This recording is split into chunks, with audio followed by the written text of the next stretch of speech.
Hello everyone, welcome back. Welcome back to the Toolbox with Al. Today we're looking at drivers, aren't we? This could be a big, if we can get on top of it early, this could be a catalyst to help you shooting some crazy low scores, couldn't it? Yeah. Patterns that we see with driver at the minute, blocks to the right. Yeah, they never used to be. I used to hit draws. Yeah, more of a hook I think when it used to go bad, weren't it? Yeah, so when I first started it was just, most of it left, and then whatever's happened, Yeah. it now goes right. Something's changed, hasn't it? And it goes right badly. Let's have a look how it's changed. We've got quad on. Let's get into it.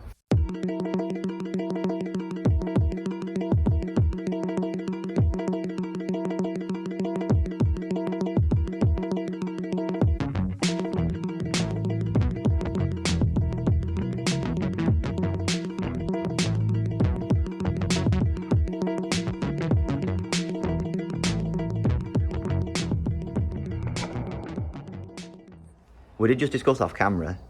Al's driver at the minute, what we got? Let's have a look at it. Links, innit? Lynx starter set. Very whippy shaft. Very. So I've put together a Maverick that we might have a go with second part of this lesson. Let's have a look at your tendencies first. Yeah. Let's see what's going off. Then let's see if a more stable, stiffer shaft, lower lofted driver can help me a bit later on as well.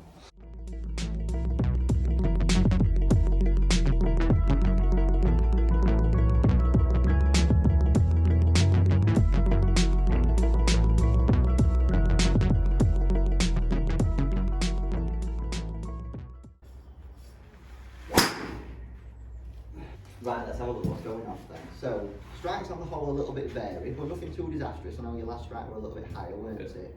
A couple of patterns that have started to occur. I'll look at this table view. Club path on average is 5.5 degrees left, and the face on average is 5 degrees twisted open to it. So you think about the left to right shot that we've seen so far, that's where it comes from. We've had a couple of bit of fluctuation within that, but your path, it stays very consistent. You 4 left, 3 left, 6 left, 5 left, 5 left, 9 left, so it's all in that direction.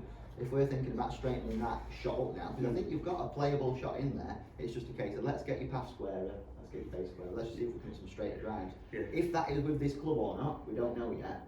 So I'll give you the feelings with both, and then we'll see what transpires from there. Loft that you deliver sometimes creeps really high, and I've got an inkling that shaft whipping early and really kicking loft up. Yeah. So a bit concerned about that one. Is there anything else of any note?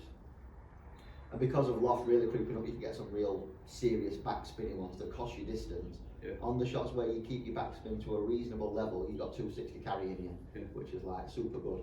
And I think if we were to tie everything together, you want to be carrying it 260, 270 or so, because you've got that crazy speed. Your club head speed is like, it averages out at 111, but you've got one up to 117 nearly, which was mental. So let's go with your driving first. Let's talk about a couple of feelings that's going to hopefully get you a bit straighter. So the twist of the golf club around your body, I think you're pretty good at controlling that way back, but then as we're coming down, there's always a twist and a one to leave that club face open. So we've got to feel as though as it's coming in, we're either squaring that club face or twisting it a bit closed. We've obviously a couple of draws or hooks just to start with. From that, you might get a couple of shots that just go left. If they stay left and start left, that's because your path is going in that 5 degree direction. If we get your club face to a suitable nature, then we can always leak it back round and go straight from there. So first thing to work on, club face. Let's see if we can get that number down from what was 5 degrees open to a path. Yeah, 5 open to a path. Let's see if we get it. Is that a feeling that you're confident and comfortable with squaring it? Do you think you could do that? Yeah, I think so. I think I've got that. Yeah. I think the detriment might be staying in front of it. Got you. So staying behind it, that's the one that I'm scared of. I get really okay. scared of staying there. Yeah. And it's like, how do I stay there, keep that without doing Got you. that? Yeah. So, Because look what happens as soon as you drag that angle forward for you. I don't think it's necessarily a case of it's going to de-loft it, but we definitely get faces that are just way too far twisted open. So like you said, I know it's a scary feeling, but a good driver feeling that I've had before is where I stay back and I let my hands overtake. Yeah. So it's almost like I was teaching a lad last night and I was saying to him, stay back and flip. Because that's not what you're doing, but just leaking that feeling in more is what's hopefully going to help us. So. Good. Wicked. So first try. Club path without you altering it too much is down to 2 degrees instead of 5, 6s, 9s, and you face the path at only 1 degree twisted open. So as a feeling, whatever you've done there, one in. A little bit less pressure in the bottom. So what we've just started to see is some crazy variances in Al's shots, despite him not delivering that crazy numbers. That last shot that he just did, I think his path was 5 degrees left and his face was 0. and it were a very strange rattle, and I think it's only caused by the inconsistencies of the club. So I'm heading back to the shop now. I'm going to get him a Maverick. 10 degree stiff shaft, and I think we're going to see a lot more consistency in his flights now. Got you a Callaway Maverick. 10 degrees, Project X hazardous shaft. The main difference that we're going to see between this is like the loft is same, but stiffness in flexor shaft could make a massive difference. We're going from B flex, as in boomerang, to S flex in stiff for this one. So let's see if them numbers settle down. Yeah. I think you'll see more success if you deliver better numbers now. Because like I said, I just said walking down there, you've delivered good numbers with this and saw crazy shots, and that's a scary one for me. Just not rewarding you for your good work that you've been doing. So, got ya.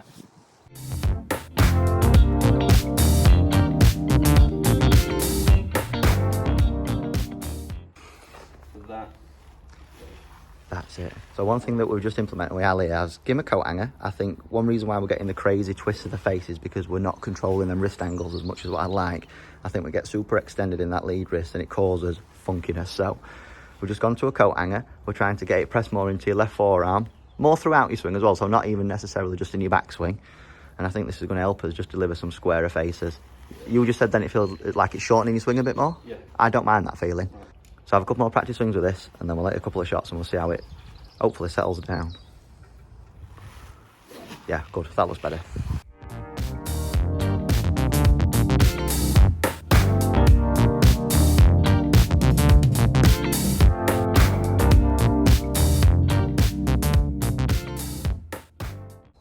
Right, so today we've made a start on quite a substantial swing change in where we're really trying to neutralise Al's wrist angles on way back. Having done that, because we know that he has a release where he likes to close the club face, we saw some go pretty aggressively left to start with, so then we leaked in a bit of a release idea to help you get it back straight again. We've got a couple where, like on that last shot, we saw club path only at 2 degrees, face at 0, slightly high strike, which are really good. Definitely seen evidence on how this is going to help you get more consistent in the future. The only problem is with the severity of the change, it's just going to take a little bit of time. So a bit of a bummer for now, but then as we've been saying, 2-3 months down the line, this could revolutionise the way you drive it. Yeah. I think the way that we had the super extended lead wrist before, I think you probably got as far as you could with that technique. Yeah.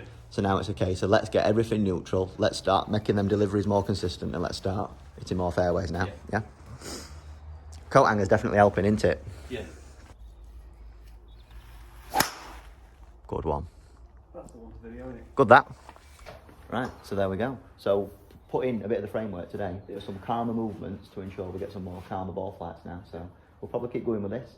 Even if we divert off the course to do some other skills stuff, I think this is the direction that we need to keep going in with driver.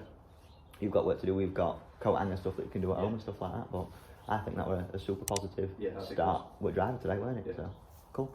Thanks for watching, everyone. Do the usuals. See you next one. Later.